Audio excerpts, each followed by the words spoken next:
Namo Vishnupadaya Krishna Vrishthaya Bhutale Srimati Bhakti Vedanta Swamin Niti Namine Namo Vishnupadaya Krishna Prasthaya Bhutale Srimati Bhakti Vedanta Swamin Iti Namine Namaste Saraswati Devi Gauravani Pracharine Nirvishesha Shundavadi Vasajari Shatarine Jaya Shri Krishna Chaitanya Prabhu Nityananda Shri Advaita Gadadhara Shri Vasadi Gaura Bhaktavinda Jaya Shri Krishna Chaitanya Prabhu Nityananda Shri Advaita Gadadhara Shri Vasadi Gaura Bhaktavinda Jaya Shri Krishna Chaitanya Prabhu Nityananda Shri Advaita Gadadhara Shri Vasadi Gaura Bhaktavinda Hare Krishna Krishna Krishna Hare Hare Hare Rama Rama Rama Hare Hare Hare Krishna Krishna Krishna Hare Hare Hare Rama Rama Rama Hare Hare Hare Krishna Krishna Krishna Hare Hare Hare Rama Rama Rama Hare Hare Hare Krishna Krishna Krishna Hare Hare Hare Rama Rama Rama Hare Hare Hare Krishna Krishna Krishna Hare Hare Hare Rama Rama Rama Hare Hare Hare Krishna Krishna Krishna Hare Hare Hare Rama Rama Rama Hare Hare Hare Krishna Krishna Krishna Hare Hare Hare Rama Rama Rama Hare Hare Jaya Gaura Nitai, Jaya Gaura Nitai, Gaura Nitai, Jaya Gaura Nitai, Jaya Golden Nidai, Golden Nidai, Jaya Golden Nidai, Jaya Golden Nidai. Jaya Nidai Sachisundara, Nidai Sachisundara, Nidai Sachisundara, Jaya Nidai Sachisundara, Jaya Nidai Sachisundara, Nidai Sachisundara, Nidai Sachisundara, Jaya Nidai Sachisundara, Jaya Giri Govardhan, Jaya Giri Govardhan, Giri Govardhan, Jaya Giri Govardhan, Jaya Giri Govardhan, Jaya Giri Govardhan, Jaya Giri Govardhan, Jaya Giri Govardhan, Prabhupada, Prabhupada, Prabhupada, Jai Jai Prabhupada, Jai Jai Prabhupada, Prabhupada, Prabhupada, Srila Prabhupada. Ananda Koti Vaishnava Vrinda ki Jai, Namacharya Srila Haridas Thakur ki Jai, Prem se Go Shri Krishna Chaitanya, Prabhu Nityananda Shri Advaita Gadadhara Shri Vasudhi Gaura Bhaktarinda ki Jai, Shri Shri Radha Krishna Gopa Gopinath Shyama Kunda Radha Kunda Shri Giri Govardhana ki Jai, Shri Vrindavan Dham ki Jai, Shri Navadvip Mayapur Dham ki Jai, Ganga Maya Munamai ki Jai, Tulasi Devi Tulasi Maharani ki Jai, Samaveda Bhaktarinda ki Jai, Gaura Premanandi, all glories to the assembled devotees, all glories to the assembled devotees, all glories to the assembled devotees, all glories to Shri Shri Guru and Shri Gauranga, all glories to Srila Prabhupada ki Jai. Hare Krishna. Hare Krishna. Okay, let's have a beautiful verse tonight, a very, very important verse, which is 7th chapter. We're still on the 7th chapter, text 24. Om Namo Bhagavate Vasudevaya. Om Namo Bhagavate Vasudevaya. Om Namo Bhagavate Vasudevaya. Avyakatam Vyakatim Apanam Man Yante Mam Abudaya Param Bhavam Ajanantu Mam Mama Yam Anuttam Mam. Perfect. Thank you. Translation.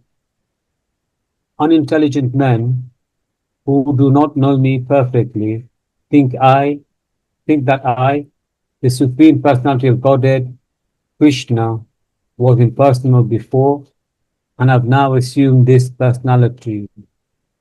Due to their small knowledge, they do not know my higher nature, which is imperishable and supreme.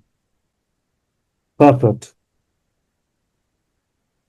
Those who are worshippers of demigods have been described as less intelligent persons, and here the impersonalists are similarly described. Lord Kṛṣṇa in his personal form is here speaking before Arjuna, and still, due to ignorance, impersonalists argue that the Supreme Lord ultimately has no form. Yamon Acharya, a great devotee of the Lord, is the disciplic succession of Ramnaya Acharya. Ramanuj Acharya. Ramanuj Acharya has written a very appropriate verse in his connection. He says, you want me to read that? Probably it's okay. Yeah? Oh, just okay. Okay. My dear Lord, devotees like Vyasa, Deva, and Narada know you to be the personality of Godhead. By understanding different Vedic literature, one can come to know your characteristics, your form, and your activity, and one can thus understand that you are the Supreme Personality of Godhead. But those who are in a mode of passion and ignorance, the demons, the non-devotees, cannot understand you. They are unable to understand you. However, experts such as non-devotees may be discussing the Vedanta and the Upanishad and other Vedic literatures. It is not possible for them to understand the personality of Godhead. In the Brahma Samhita, it is stated that the personality of Godhead cannot be understood simply by the study of the Vedanta literature. Only by the mercy of the Supreme Lord can the personality of the Supreme be known. Therefore, in his verse, it is clearly stated that not only are the worshippers of the demigods less intelligent, but those non-devotees who are engaged in Vedanta and speculation on Vedic literature without any tinge of true Krishna consciousness are also less intelligent. And for them, it is not possible to understand God's personal nature. Persons who are under the impression that the absolute truth is persons that are under the impression that the absolute truth is impersonal are described as abudhaya, which means those who do not know the ultimate feature of the absolute truth. In the Srimad Bhagavatam, it is stated that the supreme realization begins from the impersonal Brahma and then rises to the localized super soul. But the ultimate word in the absolute truth is personality of Godhead. Modern impersonalists are still less intelligent, for they do not even follow the great predecessor, Sankara Acharya, who has specifically stated that Krishna is the supreme personality of Godhead. Impersonalists, therefore, not knowing the supreme truth, think Krishna to be the only son of Devyaki and Vasudeva, or a prince or a powerful living entity. This is also condemned in the Bhagavad Gītā. Only the fools regard me as an ordinary person. The fact is that no one can understand Krishna without rendering devotional services and without developing Krishna consciousness. The Bhagavatam confirms this. My Lord, if one is favored by even a slight trace of the mercy of your lotus feet, he can understand the greatness of your personality. But those who speculate to understand the Supreme Personality of Godhead are unable to know you, even though they continue to study the Vedas for many years.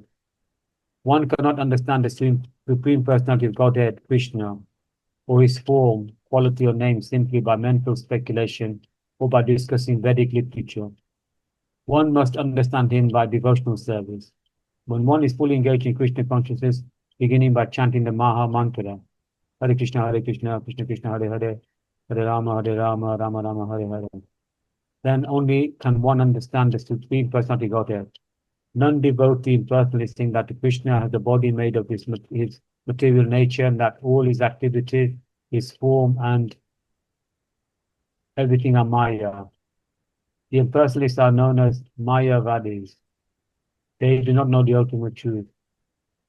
The 20th verse clearly states, those who are blinded by lusty desires surrender onto the different demigods.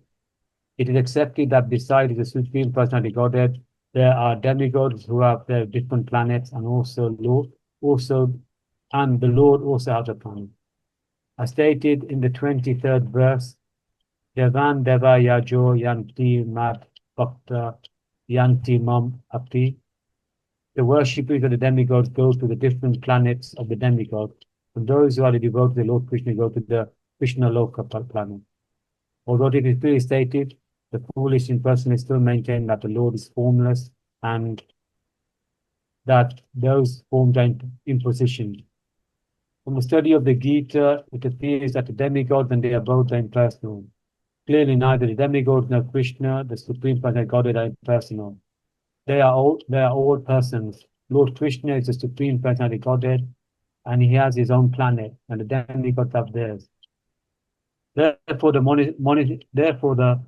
monistic contention that ultimate truth is formless and that form is imposed does not hold true. It is clearly stated here that it is not imposed. From the Bhagavad Gītā, we clearly understand that the forms of demigods and the form of Supreme Lord are simultaneously existing, and the Lord Krishna is Chit Ananda, internal blissful knowledge. The Vedic literature confirms that the Supreme Absolute Truth is knowledge and blissful pleasure. Vijanamam Anandam, Brahma. And that he is a reservoir of limited, auspicious qualities. Ananda, Kalyana, Gunakmako, Sav. And in the Gītā, the Lord says that although he is Aja, unborn, he still appears. These are the facts that we should understand from Bhagavad Gītā. We cannot understand how the Supreme Personality of Godhead can be impersonal. The imposition theory of the impersonal monist is false as far as the statement of the Gītā are concerned. It is clearly herein that the Supreme Absolute Truth, Lord Krishna, has both form and personality. Thank you, Amit. Your Sanskrit has dramatically improved. What happened to her? I don't know, Prabhupada. Yes, you take it slowly, be relaxed, and just break it down in syllables. And surely, yes, that was superb. Rituan Prabhuji, Hare Krishna. Hare Krishna, Prabhuji. How are you tonight? Yes, Prabhuji, we are doing well. Everything is okay? Everything is well? Yes, Prabhuji. It's very cold, isn't it? Yeah, yesterday there was lot of snow. You have Yesterday and day before yesterday. We don't have snow yet. I think tonight, tomorrow, perhaps. Yes, Prabhu, we have got a big weather forecast saying that it's going to hit us tomorrow and also maybe Derby. So which one has got Derby, more? yes, Derby is more higher snow. up. He's got more snow coming in his direction. Okay, let it come. Let all the rubbish in the streets be covered with a nice, clean carpet. Yes, okay. There is somewhere a purport where Srila Prabhupada writes. I constantly have to think of that. A devotee is not disturbed by cold. Well, we try to not be disturbed by cold. It's temporary. We have a beautiful verse tonight, still in the 7th chapter, text 24. Unintelligent men who do not know me perfectly think that I, the Supreme Personality of Godhead, Krishna, was impersonal before and have now assumed this personality. Due to their small knowledge, they do not know my higher nature, which is imperishable and supreme. So here we're discussing a very important philosophical concept tonight, which has great implications for our practical devotional life and our devotional service as well. First of all, here Lord Krishna is saying there are a class of men which are unintelligent. They don't know me perfectly. The devotees of the Lord, they try to know Krishna perfectly. That is our aim, to find out about Krishna, to try to learn about Krishna, and to try to know Krishna and to know him perfectly. This is not an intellectual or academic or knowledge-based process.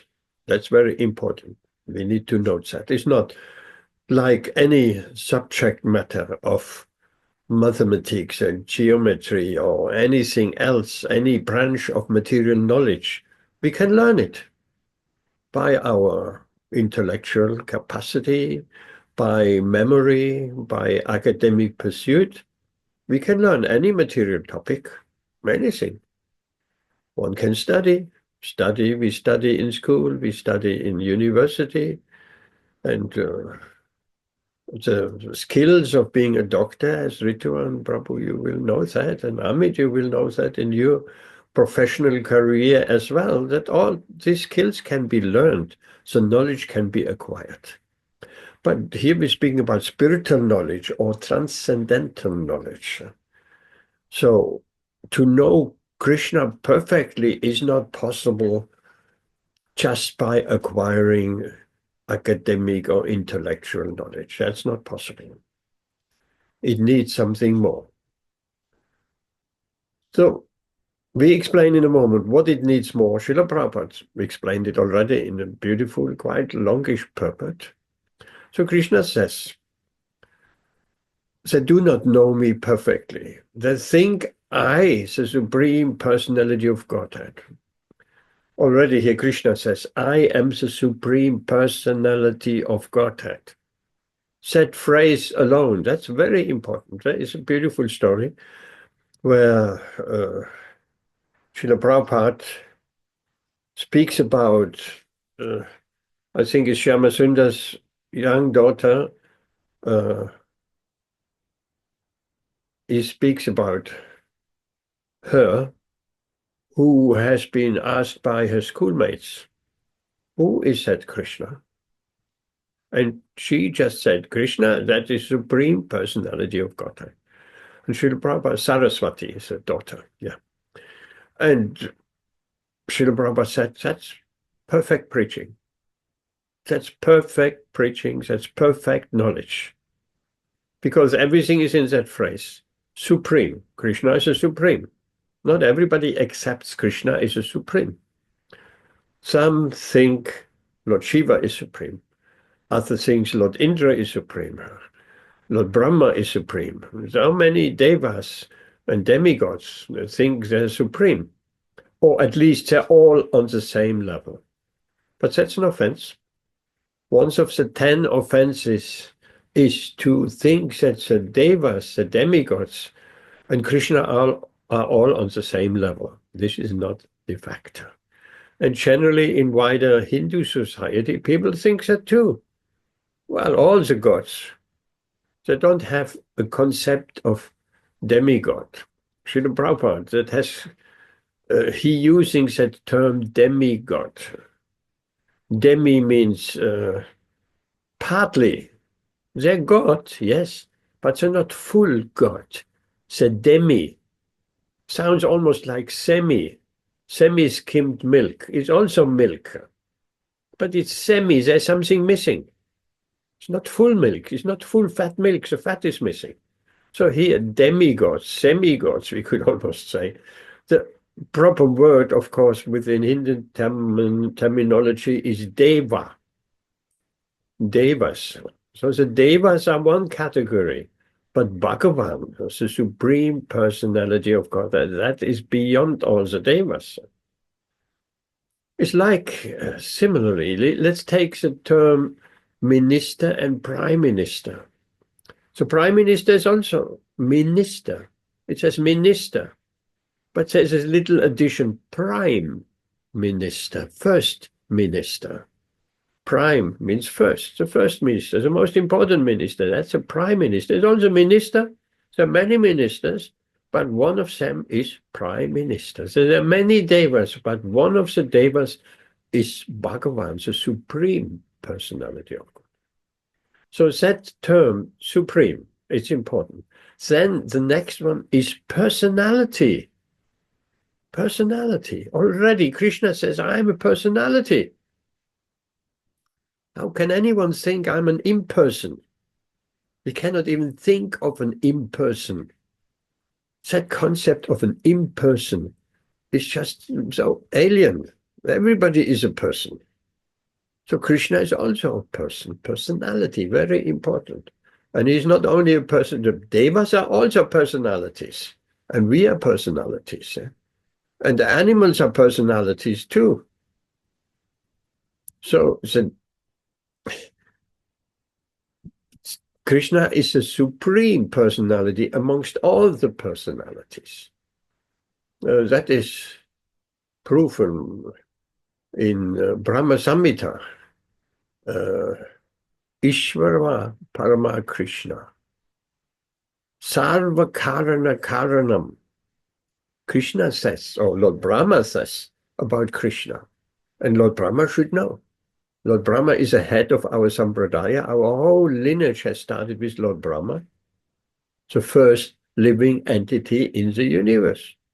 Who could be a greater authority than the first living entity within the universe? Everything has started from Lord Brahma. Modern scientists, they don't understand. They're tracing back certain civilizations, but they haven't come even close or near to understanding the Lord Brahma. From him, all the population and all the creation in the universe started. So Lord Brahma is a very, very important person. He is the most pious living entity in the entire universe. And universe, we're speaking about so many planets, so many galaxies, Milky Way, and this galaxy and distant galaxy, that's all the universe. We haven't, in our modern scientific understanding, haven't even come to comprehend the vast universe. But the universe is also limited. It's not eternally There are some borders around the universe, and the Vedas describe that in quite clear terms, the diameter of the universe. So we haven't, in scientific experimental knowledge, we haven't even come close. We just can see some stars and measure some light and light years and sending something into space and traveling and seeing galaxies and with a Hubble telescope, space telescope, and well, that's all. But the universe is vast, very, very big. And in each universe is a Lord Brahma, who was born mysteriously. And because some people hearing this description said Lord Brahma is born from the lotus flower coming from the navel of Lord Vishnu. When some people hearing said that, think that sounds like fairy tale. But then again, if we look in the so-called scientific explanation, everything started from a big bang. That is also quite Phasmatangoria. That is quite a fairy tale too. Everything in such great order, in such great detail and purpose, everything has come from an explosion. That seems to be the greatest fairy tale of all. Even so, most people accept that without really thinking about it. There was a joke, a cartoon, many, many years ago, where house builders, some gentleman was asking them, I want a new home, can you build my house? Yes, no problem. They put all the building materials in one pile. And everything, the bricks, the wood, everything, the electric wiring, tiles for the roof beams, everything in a big pile. And then they got a big piece of dynamite. And they put that right in the middle of the pile. And then the future landlord, he was saying, what you doing here? Well, what you doing? Why dynamite, and why don't you start building the house? No, we're doing the Big Bang house building. That's Big Bang. We're just making a big explosion, and your house will suddenly be there with everything, the light ready, furnished, everything will be there perfectly. If it works for the Big Bang, it will also work in house building. Very funny joke. So, no. Out of an explosion comes chaos and not supreme, wonderful order. If we analyze nature, even the wings of a butterfly, with all these colors, what to speak of the rainbow, what to speak of how a caterpillar transforms into a butterfly. And these are mysterious, mysterious. Srila Prabhupada explains, we don't even really know how a fingernail grows. We know the nail is growing, but exactly how it happens and how, very difficult to understand these things. So that is Lord Brahma, the supermost being in this universe, the most pious living entity. And he has spoken this Brahma Samhita, which every verse ends, and we have heard all of that. Amit, you sure you have heard that? Govindamadi Purusham Tamaham Bachami. And here he says, Krishna is Sarva Karana Karanam. So these things are important. These are really fundamental building blocks of understanding who Krishna is. Sarva Karana Karanam. He's the cause of all causes. If we analyze, and Srila Prabhupada has given that example, if we trying to find our origin, okay, there is my mother, there is my father. We understand that. And who is a cause of my father? He also has a father, and he has a father, and he has a father and a mother, and he has, and he has. Some people are very much into that, ancestry. So trying to trace the ancestors back, and they're even successful a few generations. Even if they're successful 10 generations, I think that is not easy here. So tracing back the lineage, so many generations back, and then it becomes impossible. So if we trace back and back, if we are able to trace back generations, eventually we come to Krishna. Or the other example has been given, if and that is appropriate because we're describing also the impersonal speculator here in this verse. Srila Prabhupada and Lord Krishna speaks about it, and Srila Prabhupada speaks very strongly about it in the Purport. If we want to find out who is our father, we can ask everyone in the community, family community, who is my father? And we don't find out.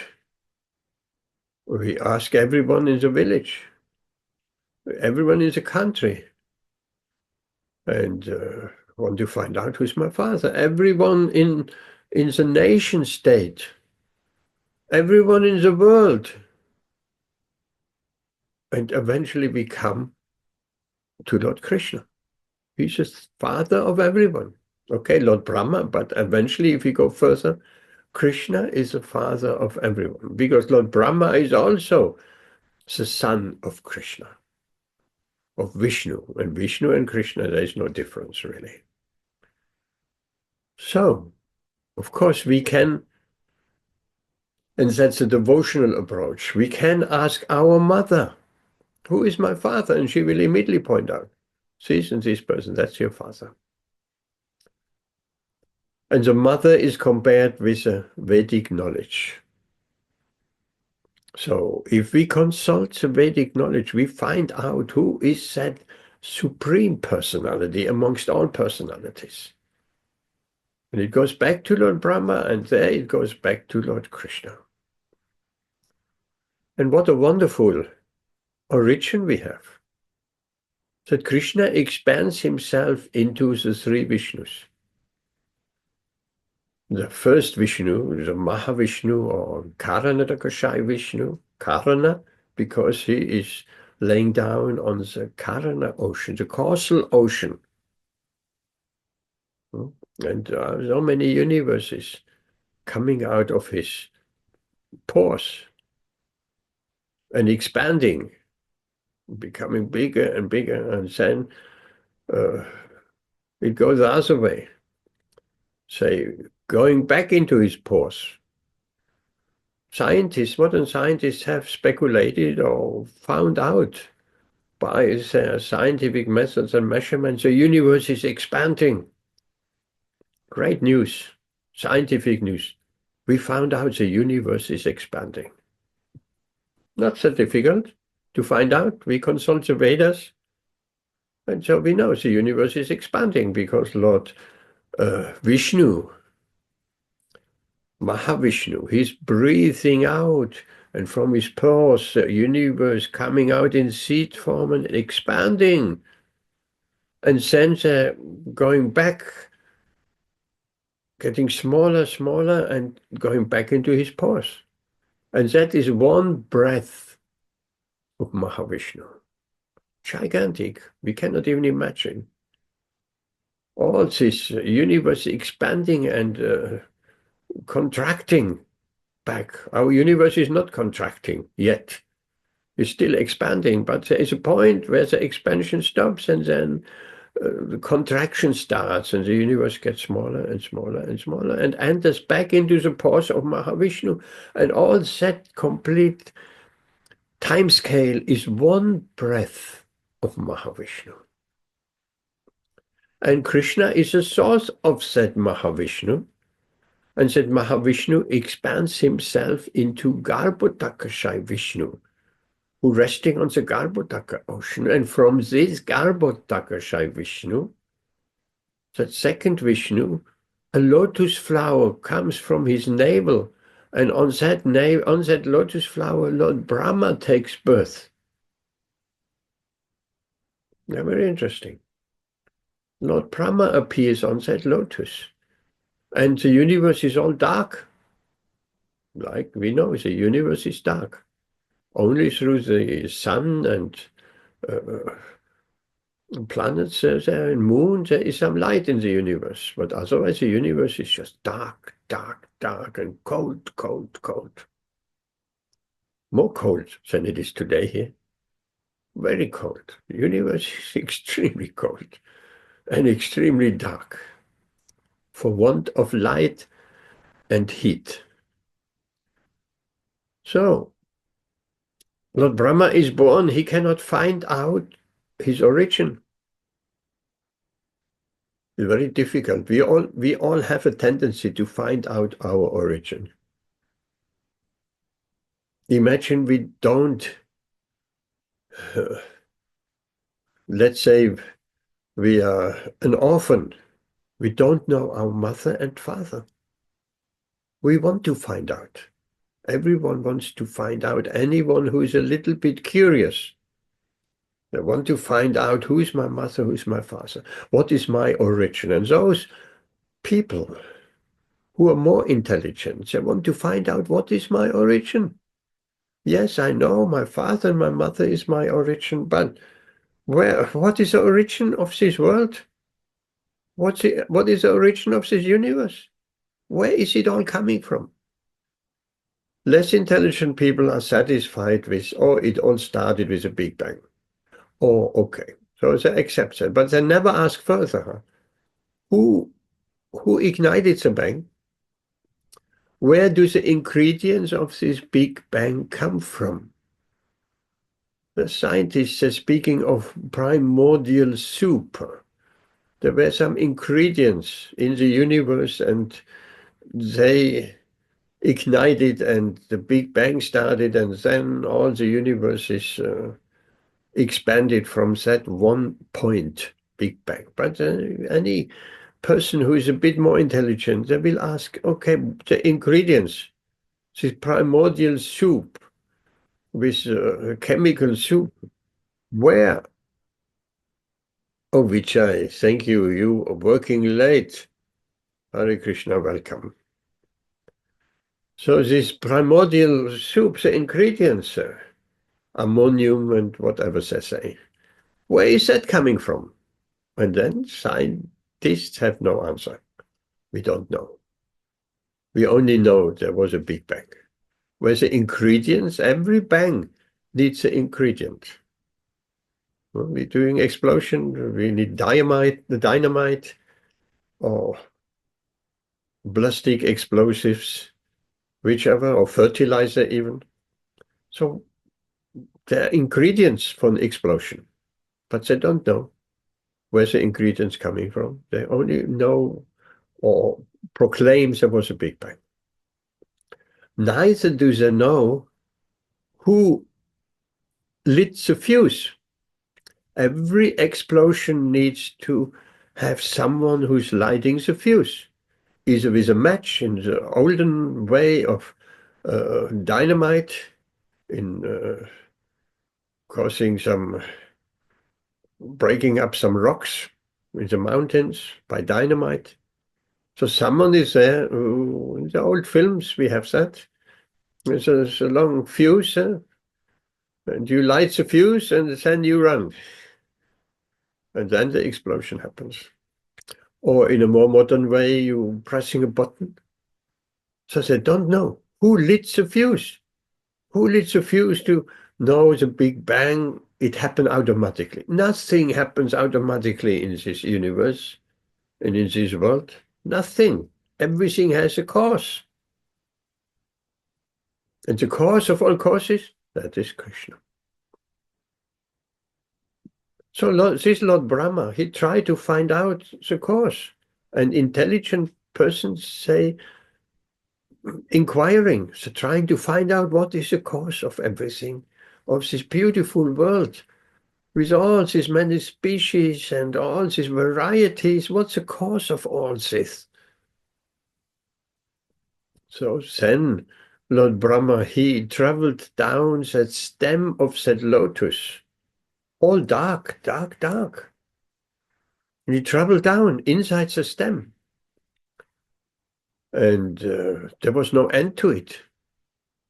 There was no end to it in the stem of that lotus. In the stem of the lotus are actually the planetary systems, the lower planetary systems, the middle and the higher planetary systems. They're all so huge is that stem. And then by Lord Brahma is very intelligent. And by some contemplation, he heard sound. That's important also. Sound. That's the first thing he heard. Or he could see.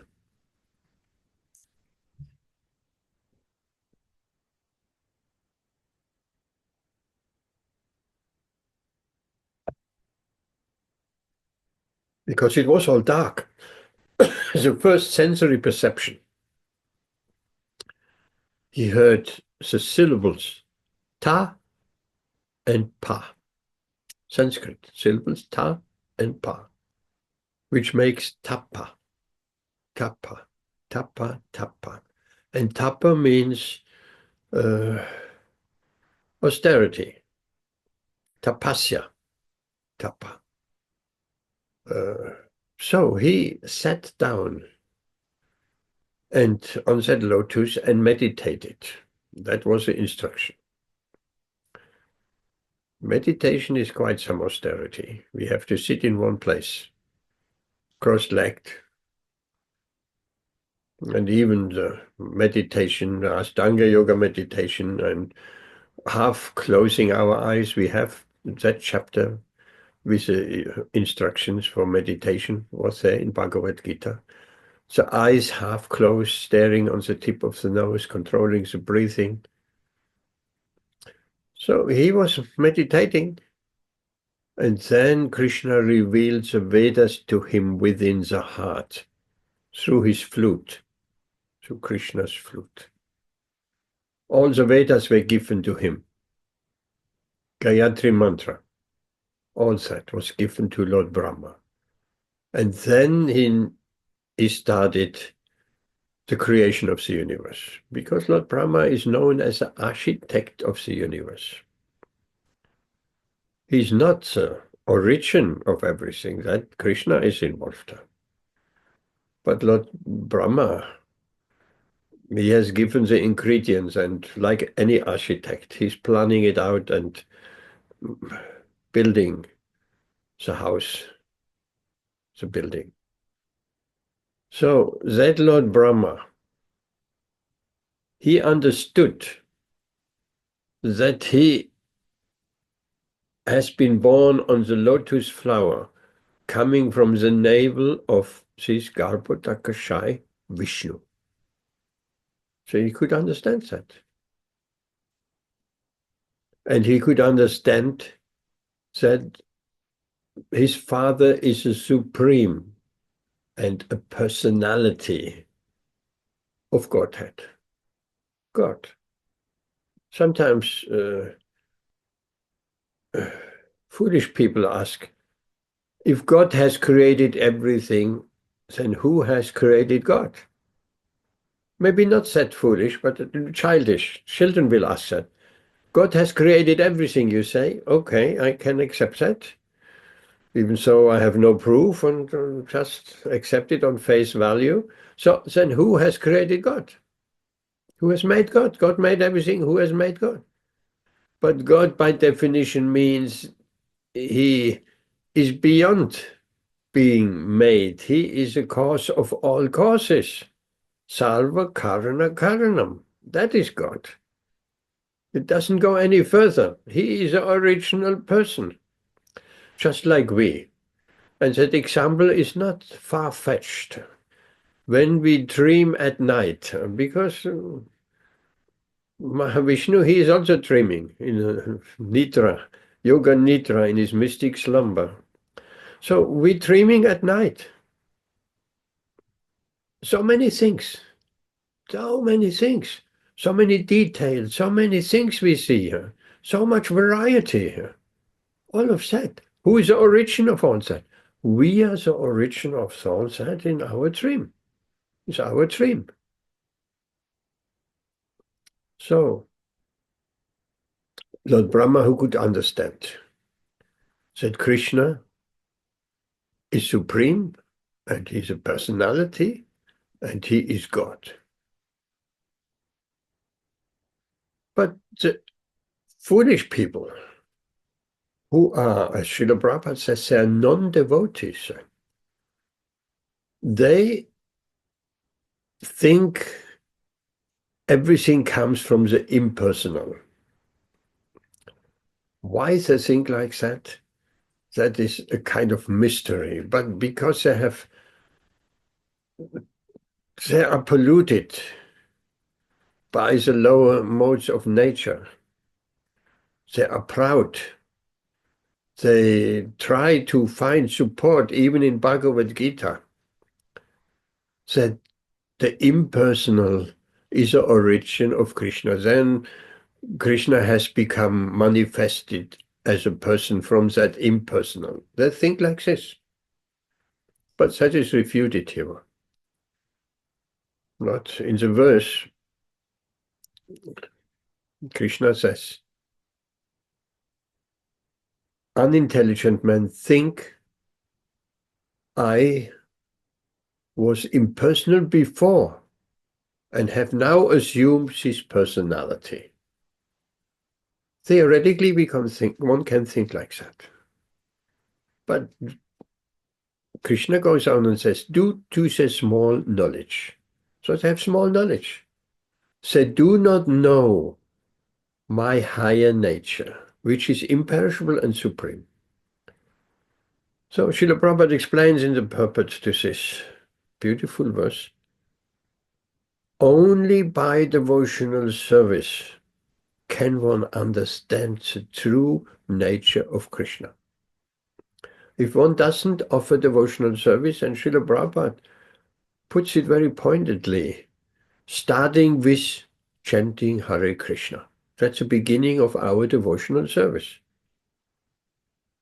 Sometimes even devotees say, only think in terms of devotional service is something I do with my hand, with my feet. That's also service. We're doing deity worship. We're distributing books. We're preaching to someone. We're distributing prasadam. We're cooking food, offering it. So this is devotional service. Undoubtedly, this is devotional service. But they have a hard time at the beginning to think chanting Hare Krishna is also devotional service. Thinking of Krishna, glorifying Krishna, and that's not so difficult to. There are 8 processes of devotional service: Shravanam, Kirtanam, Vishnu Smaranam, Patasevanam, Archanam, Vandanam, Sakyam, Atmanivedanam. It starts with hearing. In this material world, there's also parallel. A student in university or a student in school, his duty is to hear. First of all, to hear the professor talking, to listening in lectures, in classes. So the hearing is important. That's the beginning. Shravanam, hearing. And then comes Kirtanam, chanting. Srila Prabhupada explains, if we have heard enough, we have heard for a good amount of time, said knowledge about Krishna. We're hearing it and more, and it's just like filling a cup with water. When we just turn on the tap and we're filling the glass with water, at some point it will overflow. So it's the same with us. If we hear the wonderful, to hear about Krishna's wonderful activities and glories and qualities, pastimes, we hear about Krishna, then it will overflow. It has to overflow. If it doesn't overflow, we haven't heard enough. If we hear enough, it will overflow. Then it comes kirtanam. Then we want to glorify the Lord. We want to speak about the Lord to others. We want to share what we have understood about Krishna. We want to share it with others. That's very natural. And we have to come to that stage of sharing Krishna consciousness with others. In intelligent ways, of course. Not just sharing and showing how great our knowledge is. That is based on pride and ego. That has not much value. Now, sharing out of concern that if we have discovered something wonderful, naturally we want to share it with others. A new discovery. Or in our personal life, we have understood something remarkably about ourselves, our relationship with others, and our understanding of this world, and we want to share it. That is kirtanam. And glorification, that sharing is actually a glorification. There's so many beautiful prayers of great personalities in Srimad Bhagavatam. Brahma Samhita is one, where Lord Brahma is just glorifying Krishna. Govindam Adi Purusham Tammaham Bhajami. It's just glorifying Krishna from the first verse till the last verse. It's just all a glorification. And Brahma's prayers in the 10th canto, when he understood who Krishna was, not just his cowherd boy, but that was his Lord, who's playing like an ordinary human being. From the outside, it looks like. And then Krishna revealed himself. Lord Brahma stole the cowherd boys, the cows, the calves. And then when he came back, they were still all there. And he got puzzled. I stole the boys and still they are here. I stole the cows and they are still, says Krishna. As I saw him when he was just leaving to get the cows, with a morsel of food in his hand, the complexion like a new cloud, bluish, dark bluish complexion, a herding stick in his hand, guncha earrings, guncha garland, a flower garland of forest flowers and leaves, a buffalo horn, a flute. All that is described. Lord Brahma describes it in the 10th canto. Prayers of Lord Brahma. If you get that chance, and not get that chance, just look for it. Look for it in the Veda base, 10th canto, Lord Brahma's prayers. They're beautiful glorifications. These are prayers. I worship you, Supreme Lord. And then with describing Krishna as he saw him. He stood there, as just explained, with a buffalo horn and a herding stick, and beautifully smiling. But he just stole all the boys and the cows, and here Krishna is just as before. And then he was bewildered. He couldn't understand. Said, cowherd boy playing and wrestling in the forest with his friends, with his sakas. He is my Lord Vishnu. He is the Supreme Personality of Godhead. He tried to display his magic by putting these cowherd boys and the cows into a mystic slumber and hiding them in a cave and see what will Krishna do when he comes back. And he finds out all his friends and the cows are gone. Let me test Krishna. His magic, his Maya. Any yogi has some mystical powers. Lord Brahma has some mystical powers, no doubt. But then Krishna displayed his magic by expanding himself in all the cows and cowherd boys, with all their personality traits and their dress and their smiles and everything exactly. And the cows the same. That's Lord Krishna's magic. That's not Mahamaya or mystical power or yogic power. This is Yoga Maya, his internal magic executed by his internal spiritual energy. And then naturally, Lord Brahma was bewildered. Just like we have taken an orange, banana, and a few fruits from a bowl on the kitchen table. We just took it before mother, before father, before brothers are coming. We just took it. We hid it away. We took it to our room and hid it. And we're coming back to the kitchen, and the apples and the bananas and everything is there as before I took it. That would be very puzzling.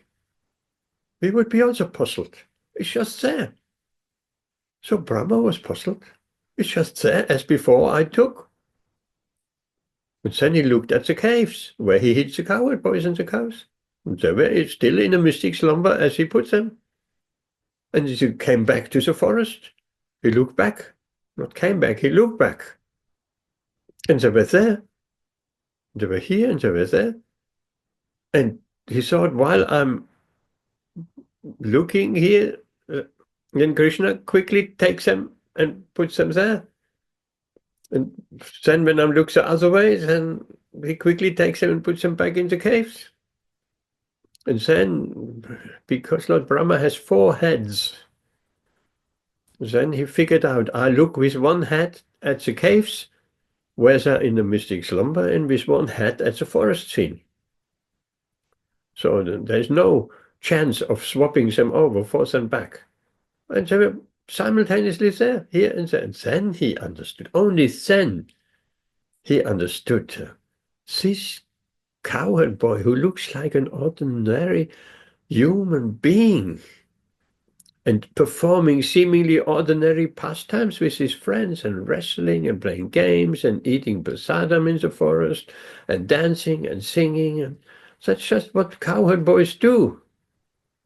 So this is not an ordinary cowherd boy. And then he understood, this is my master, the Supreme Personality of Godhead. This is Vishnu. He knew Vishnu, the Lord, was about to come, because by calculation of time, because it can be calculated, when is Krishna appearing? After so many millions, 4,311,000,000 years, I think the number is, once in a day of Brahma he's appearing. Oh, Lord Brahma is so fortunate, isn't he? Because every day of his 365 days of his 100 years, Lord Krishna is appearing.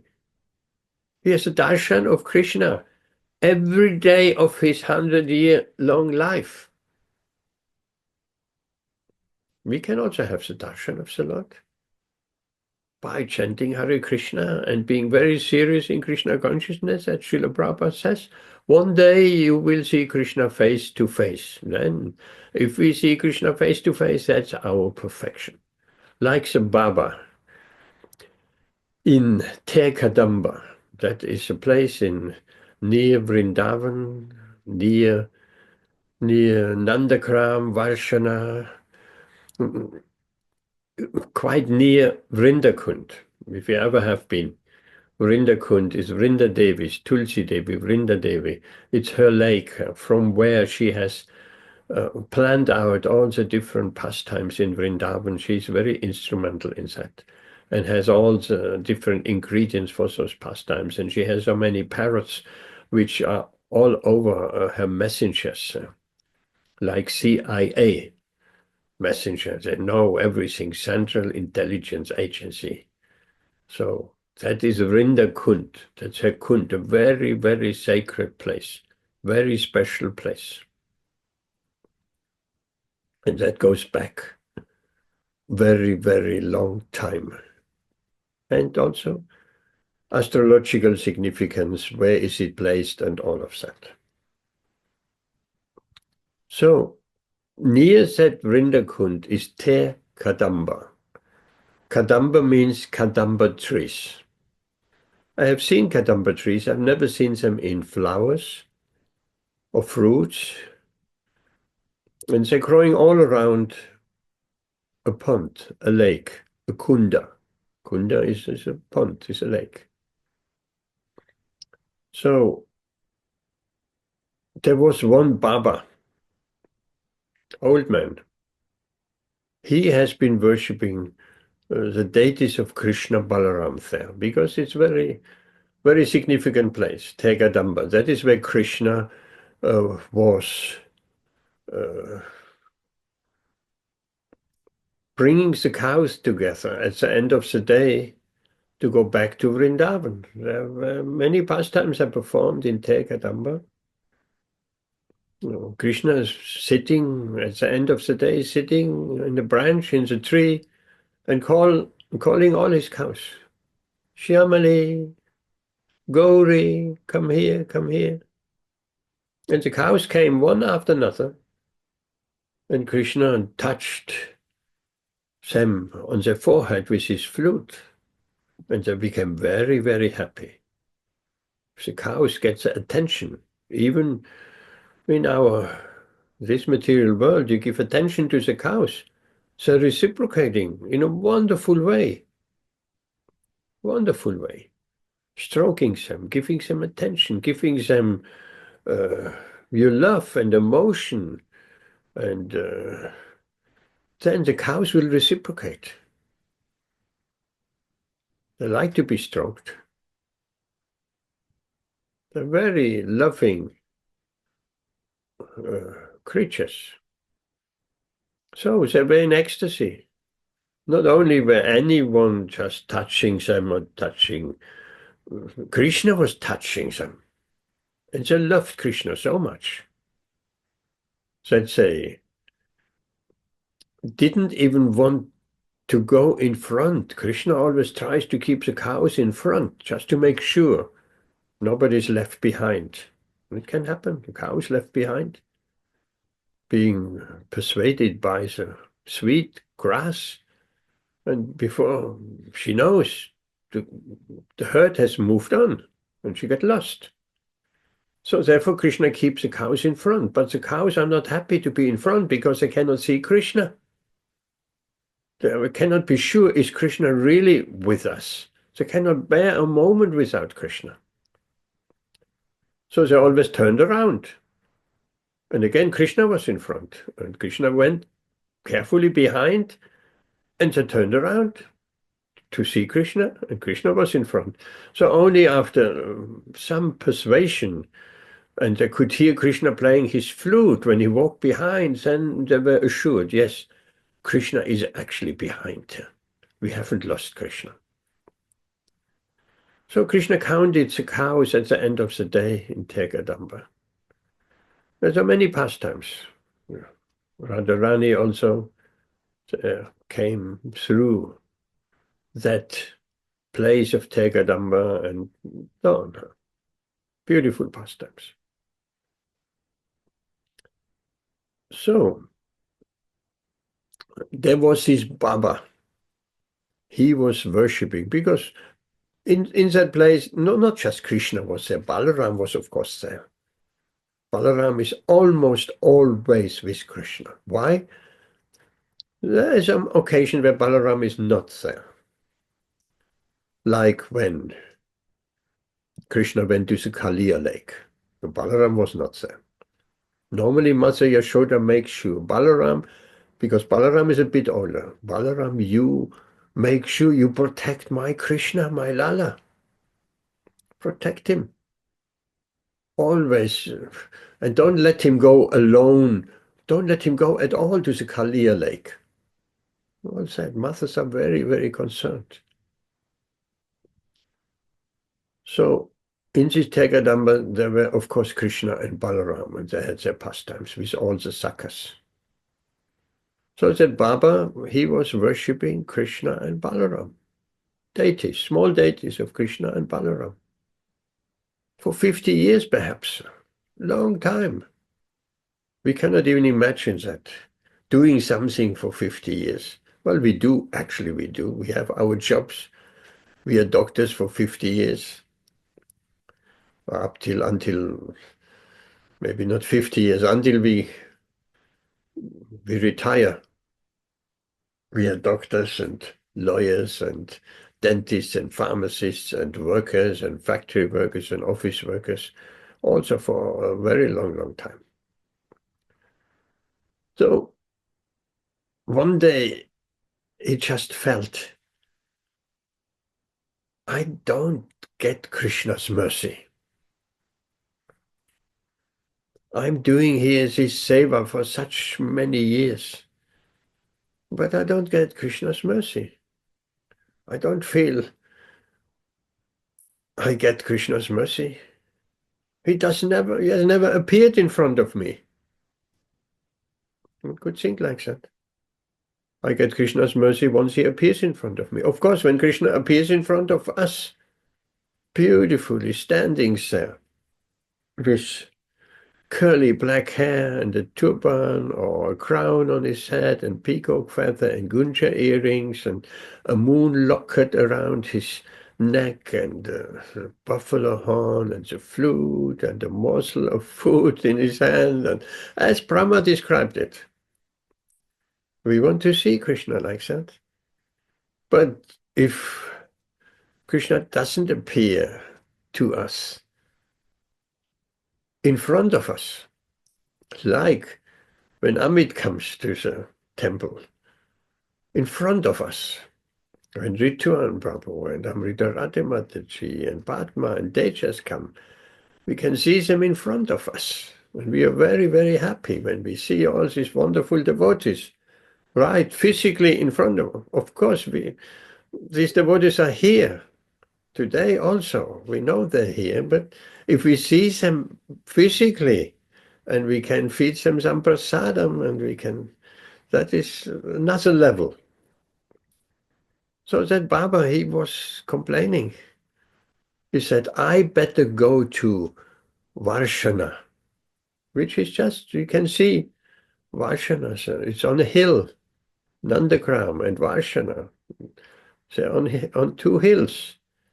And there is a little bit of a path is there between Varshana and Nandagram as well. Goes a little bit down and then it goes up again. And there's beautiful forests around. Absolutely sacred places, all of them. That's Vrindavan, part of Vrindavan. Vrindavan. Van is forest. They're forests.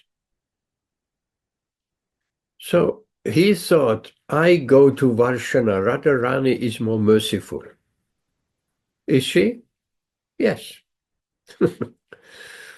If we want to get Krishna's mercy, we have to get Radharani's mercy first. If we getting Radharani's mercy,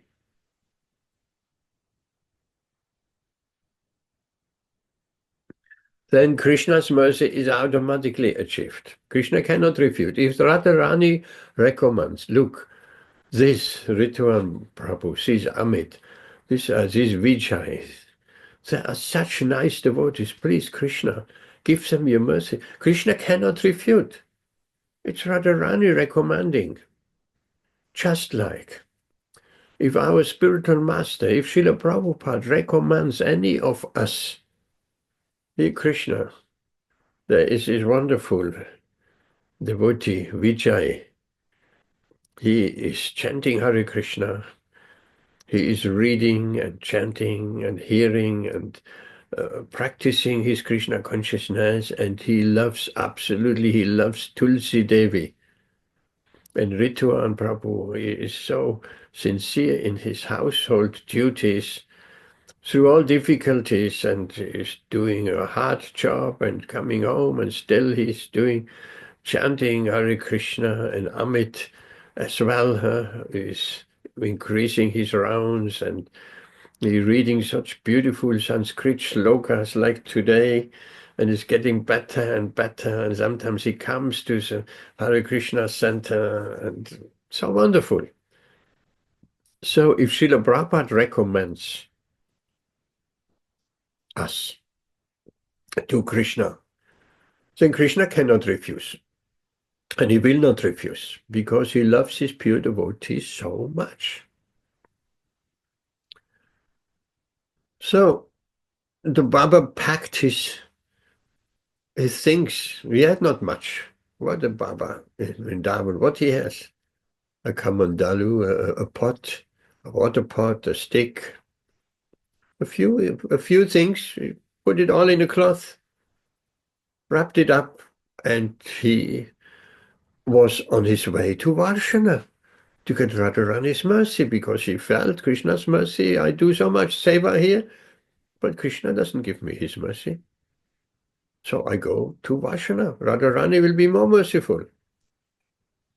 But the boys, the local village boys from Nandakram, which is not far away, some walk, who regularly came down and played in Kadamba, and the Babaji, he always gave them the Maha garlands, because he made garlands for Krishna and Balaram, like we do.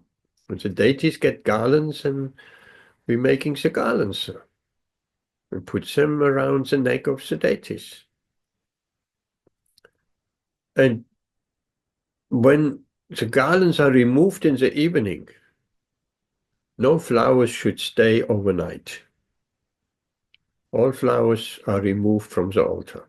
From the lotus feet, the garlands, everything is removed. So he gave these garlands to the local village boys. And they were very happy. Even for that only, they came from Nandakram. And they received the Mahaprasadam, the garlands from Krishna and Balaram. So the boys, when they heard the Baba saying, I'm going to Varshana, Krishna is not giving me his mercy here, I go to Varshana, Radharani is more merciful. Then the boys said, hey Baba, but who is going to give us garlands? If you go away, we don't have any garlands anymore. Oh, I made up my mind, I go to Varshana. And the boys behind, they're calling, Baba, Baba, don't go, don't go. Who will give us the garlands, sir? Who can we meet? You here every day, we're meeting you here, and who? And then the Baba turned around, and what did he see? He saw beautiful Krishna and Balaram right in front of him. And the boys, and Krishna and Balaram, he got the darshan of Krishna and Balaram. in all their splendor. Krishna puts his hand on the shoulder of Balarama, and he has his flute in his hand, and he smiles beautifully, and Balaram with a whitish complexion and blue garments, and Krishna with yellow garments, and a garland of the garland, the very garland the Baba made for his deities. Krishna and Balaram were wearing the very same garland because the deities, they were Krishna and Balaram. But he couldn't see. But now he had the darshan, just like we have the darshan of any of you coming when we have a festival day or any other day. We have the darshan, we have your darshan, physically, right in front of our eyes. So Krishna was there and Balaram, standing there and smiling. What was the Baba's reaction? He fainted. He immediately fainted. That was too overwhelming her. He thought he didn't get the mercy of Krishna and Balaram here, and he had to go to Varshana, and Radharani is more merciful, but suddenly he got the darshan of Krishna and Balaram. He fainted. And he was on the ground. And normally, Baba has gone to Nandagram to beg a little bit madhukari, a little bit of some chapati here, a little bit of rice there. That's what his sadhus do. They're maintaining, they don't have big bank accounts and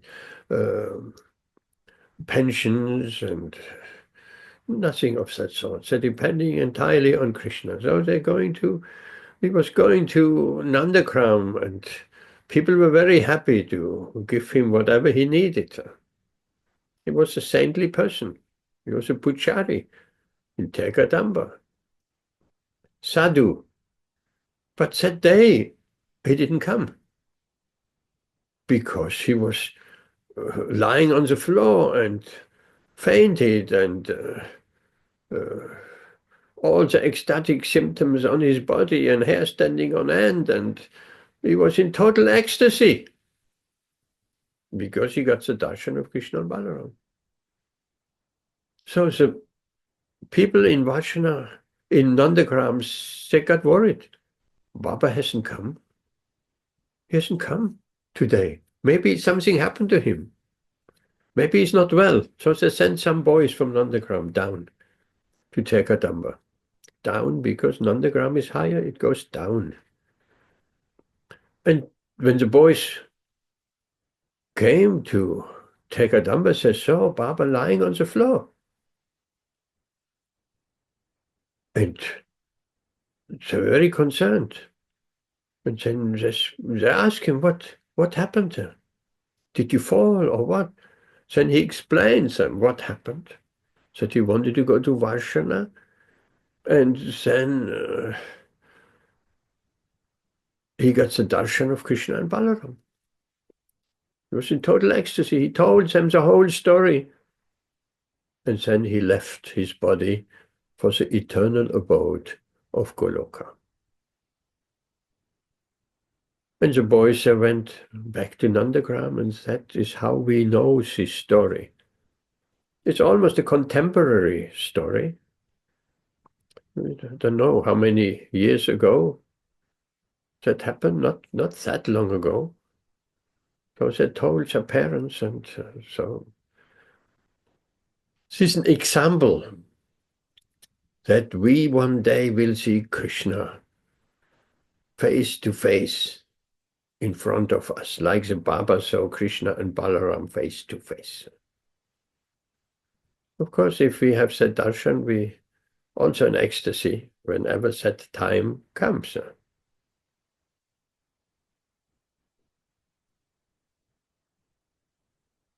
So, but there are some impersonalists, some speculators, and that's very important. Mental speculation that we're talking about, mental speculation. They are classed as non-devotees,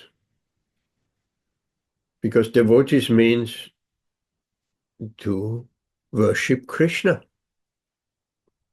That's a devotee. Worship Krishna means Krishna in his personal feature. Let's have a look. Oh, time is already running late. Why some persons, due to their pride,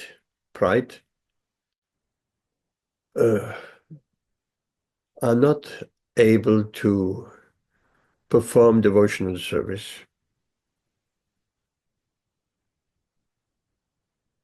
At the beginning of our Krishna conscious journey, of our spiritual journey, there is a tendency to the impersonal. That's natural. There's a tendency for the impersonal. And many devotees have been understanding the impersonal or the Brahman feature of Krishna. But they have moved on and go further and realizing the super soul within the heart, and then realizing Krishna as a Supreme Personality of Godhead. So all three aspects are Krishna, but they're not all equal. And it's not that the personal aspect comes from the impersonal aspect. That's refuted here in the Purport very strongly. No, the impersonal, the Brahman, is a effulgence of Krishna coming from his toenails, reflecting from his toenails. That's a Brahman. And the Paramatma, the super soul in the heart, is an expansion of Krishna in the heart of every living entity and within each and every atom as well. The Vishnu Murti, four-handed Vishnu in every atom, in the heart of every living entity. So yogi is trying to realize that feature. And then the Bhagavad feature, that is the Supreme Personality, that's meant for the devotees. So the problem is only if someone comes from an impersonal understanding, if they're due to their pride and not sufficient sukriti, qualification, atika, they think this Brahman feature is the highest. There is nothing higher above that Brahman feature. That is a poor fund of knowledge. And that's not what Scripture says. And that's not what this verse speaks about. The Brahman feature is a subordinate feature. We cannot say the effulgence of the sun is more important than the sun. Can we? If we're intelligent, we find out. The sunshine comes from the sun, not that the sun comes from the sunshine. We think the sunshine is everything. And that's a basis that the sun comes from the sunshine. No. The sun is supreme. And the sunshine is a feature of the sun. So Krishna is supreme. And his effulgence, his Brahman, all-pervading Brahman, which is great, because it's Krishna's effulgence. It's not to minimize the Brahman realization, but that is not the ultimate realization. We have to go further. And that is what this whole verse is all about. Any questions? Ritu and Prabhu. Any additions, any comments? No, Prabhuji. Thank you for the wonderful class and this story. It is, I heard this story, this one, the same one, when I was in India from one devotee. The same story you have repeated today. So it was a really wonderful story. So yes, and definitely, as you mentioned, it's not it's a contemporary one. It's not from from previous many decades ago. It's not like that. It's not like from a different yuga, but Yes. contemporary. I heard that story from Dina Bandhu, Prabhu, on yeah. Okay. Because the devotee whom I heard this from, he also has spent a lot of time in Vrindavan, just like Dinabandhu Prabhu lives there.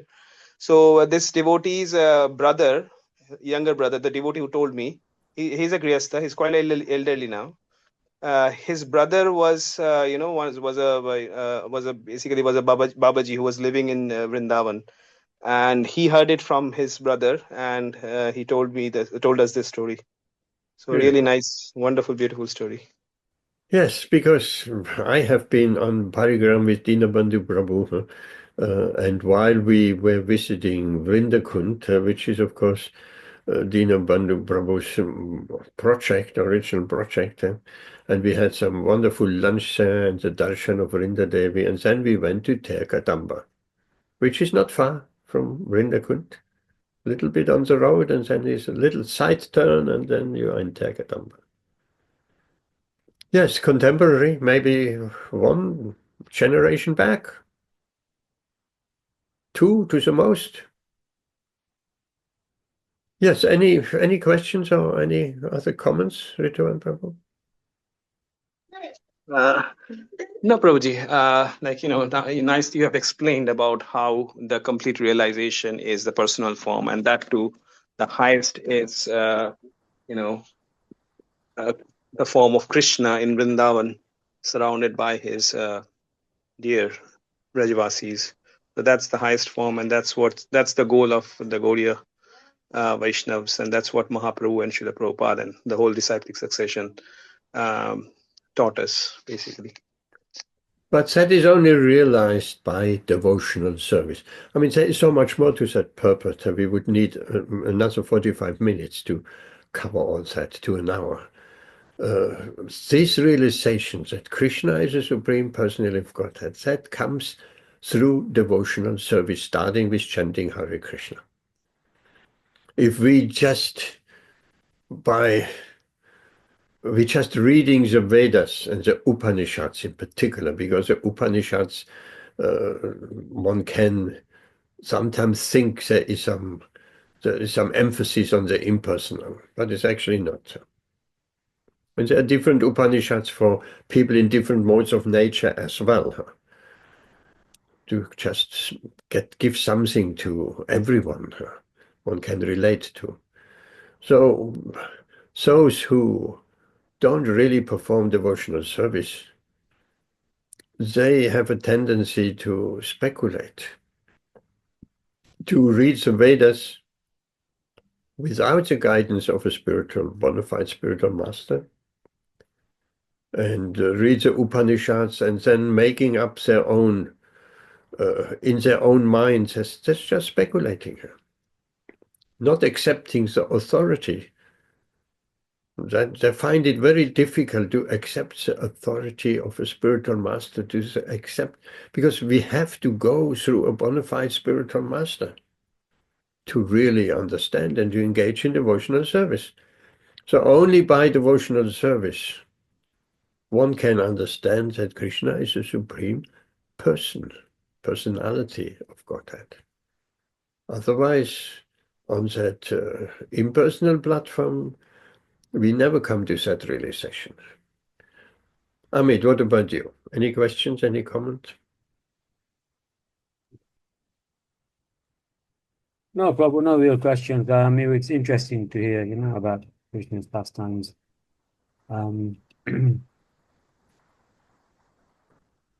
Yeah. What about you, Vijay?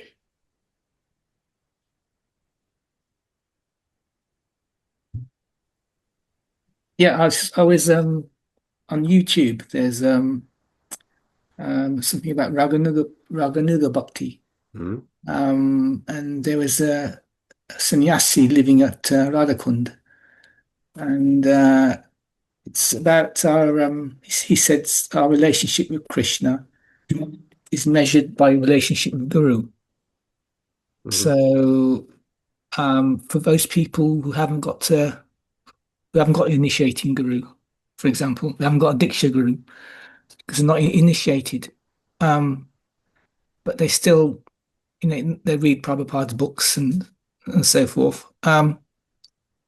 So is our relationship with Krishna any less if we're not initiated? Good question. We would need a lot of more time to talk about that. Yeah. Good question here. There are a few, of course, it's recommended we should be formally initiated. What is initiation? We could look at. What is initiation? Let's hear Srila Prabhupada. When he met his spiritual master for the first time, he accepted him as his spiritual master within his heart. He wasn't formally initiated. That came much later. Much later. I don't know how long. 10 years maybe? You know, Rituan, how much later came the formal initiation? I mean, he first saw Srila Bhaktisiddhanta Saraswati Thakur when he was 22 years old, and then 11 years later. Okay, so the 10 years is not that Sure, far off. yeah, I think so. 11 years later, because there was one, 22, then 33. Yes, like that, I think. Yeah. Okay, so if you speak about the formal initiation, Vijay, Srila Prabhupada said, this, when I accepted my spiritual master within my heart as my Guru Maharaj, 11 years before the formal initiation, the ceremonies, the fire yagya, the beads, the vows, and all of that. That was my real initiation, he says. That was my real initiation, because initiation means when the divya gyan, the transcendental knowledge, is given by the Guru. That's the initiation. But for that, one has to be within his heart surrendered to the spiritual master. And then the divya gyan is that exchange of transcendental knowledge through the heart is given. We're not speaking about external knowledge and book knowledge, transcendental knowledge, divya gyan. So that is important. So formality also came later, but Srila Prabhupada didn't think that was the most important thing. The acceptance of his spiritual master within his heart, full acceptance, taking the Guru as one's life and soul. These are big words, but it has to be nothing less than that. Accepting a spiritual master as one's guide, as one's life and soul, not half-heartedly or externally. Just someone can show, I also am initiated, I have a Guru. And all that is not of much value. One has to accept the spiritual master, whoever it is. Of course, we are advised to accept the Uttama Adhikari, a pure devotee, as a spiritual master. And Srila Prabhupada is there, of course, for everyone also. So that's the most important thing. So formality comes later, or can come later, or should come later. So we're talking about that accepting the spiritual master within his heart. That's the most important thing. Or Srila Prabhupada gives an example. When you go to school, knowledge is the most important thing, right? We want to learn in school. So formal admission into school, that is only formality. So that gives us a bit of an idea. Then there is another very interesting exchange. I think it was Nirantara Prabhu, who was a book distributor.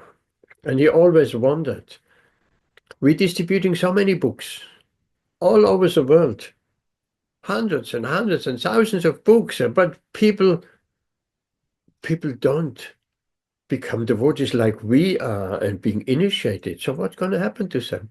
So one day when Srila Prabhupada and a group of devotees did some parikram in Radha Damodar temple, it is a beautiful way of one can go on one side of the temple, one goes out in the courtyard and has all these samadhis of great Vaishnavas, and then around the temple, and then coming to Rupa Goswami Samadhi, and coming back on the other side of the temple, the little steps up, and being right in front of deities, and so one does some parikram around and around, 3 rounds of parikram. It's always, temples have that facility. In Mayapur, also one can go around the altar. So behind the altar and clockwise going around, and Srila Prabhupada always loved that. When he came, there is a big bell, and then he was ringing the bell, and the devotees ringing the bell afterwards, and going 3 times around, and chanting Hare Krishna, and singing, dancing, kirtan. So he thought, I have to ask Srila Prabhupada, what happens to all these people who are not initiated, formally initiated? And he thought, that's my chance. Just when Srila Prabhupada went up these little steps coming from the courtyard of Rupa Goswami, Samadhi, then he said, Srila Prabhupada, we're distributing so many books all over the world, but if people don't become initiated, they cannot go back to Godhead. It's almost the question which you have asked her. So how can we go to Krishna? They cannot go to Godhead because they're not initiated. That's what he learned. What has been repeated. You have to be formally initiated. And then Srila Prabhupada turned around. That's his account. He looked him into the eye and he said something very significant. He said, just by reading my books, they are initiated. Wow. That does not mean we should be satisfied of just reading Srila Prabhupada's books. That formal initiation will also come at one point. And there is so much more to talk about that topic. But I think that has to be it, because we're running really late. Does that satisfy your question, Vijay? Yeah, that's a nice explanation. Yeah, it makes sense. And be careful Yeah. with Radha Kunda Babajis. Srila Prabhupada warned us about Radha Kunda Babajis, because there's all kind of deviant. There might be some, but generally, Radha Kunda Babajis, we should be very, very careful. Because there's all kinds of things, particularly when it goes into Raga Nuga and all of that. There have been devotees. There have been an example of one devotee. I'll just give you one strong example. In the early days, he went to Radha Kunda, and some Babaji told me, and he was asking the Babaji, what is my spiritual form in the spiritual world?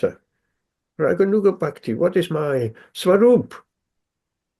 And Babaji said, you are a peacock in the spiritual world. Nothing wrong of being a peacock in the spiritual world, which is in Shantaras, I would think so, in a neutral state, like the trees and the creeper and the rocks. And so, which is also a relationship with Krishna. The peacocks are very necessary for Krishna's pastimes in Vrindavan. But then the very neophyte devotee, he went to his room and he is imitating peacock cries. I could hear. He thought, now I'm a peacock. Not like that. You give someone some rupees and he tells you, you are this, you are that. Not like that. If he wants a real thing, that will be revealed in due course of time. Otherwise, we become sahajyas, cheap imitators of our relationship with Krishna. Cheap.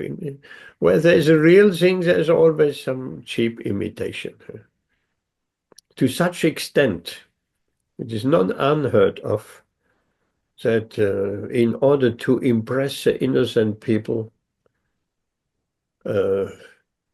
someone, that has happened and does happen, They put some chilies in their nose. What happens if you put some chilies in your nose? Oh my God, you're starting crying and the juice is flowing and people think, oh, this devotee is so advanced, he is in so much ecstasy. Not like that. That's a cheating process. Sahajya. Or like, there's a very nice story. Don't remember it so well, that one snake dancer, a devotee, he did some dance.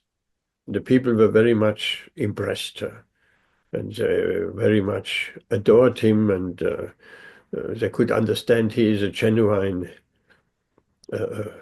sadhu who is dancing in ecstasy.